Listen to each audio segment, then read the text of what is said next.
মুক্তাগাছার নিমুরিয়ার এই অঞ্চল সবসময় থাকত পানির নিচে। বছরের পর বছর পতিত থাকত এসব জমি।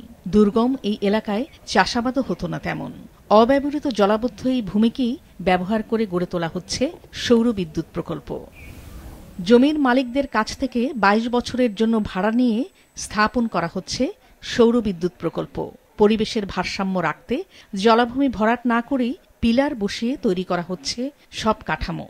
এই বিলটাতে ২০ মেগাওয়াট সোলার বিদ্যুৎ যে আসছে, এটা আমরা মনে করি যে আমাদের এলাকার জন্য একটা ভালো একটা প্রস্তাব এবং কি ভালো একটা বিষয় আর কি। জমির আগে জলাবদ্ধ আছে, এখন চুলার কোম্পানি নিয়ে এলে ভরাট করিয়া চুলার কোম্পানি দিছে, এগারো আপনার ভাড়া দিতেছে।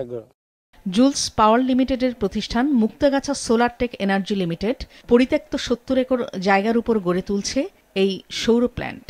এই বিদ্যুৎ কেন্দ্র থেকে বছরে ৩৭.৯ গিগাওয়াট বিদ্যুৎ উৎপাদন হবে। তাই নয়, প্ল্যান্টটি বার্ষিক ১৮,৩৪৪ টন কার্বন ডাই অক্সাইড নির্গমন এড়াবে বলছেন সংশ্লিষ্টরা। কোটি মানুষের আস্থার ভালোবাসায় ১১ বারের মতো দেশের ১ নম্বর রেফ্রিজারেটর ব্র্যান্ড ওয়ালটন।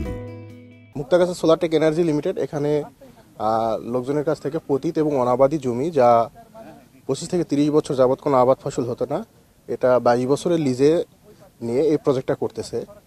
তো এই প্রজেক্টের 20 মেগাওয়াট বিদ্যুৎ জাতীয় গ্রিডে যাবে এবং এই উপজেলার কাজে লাগবে।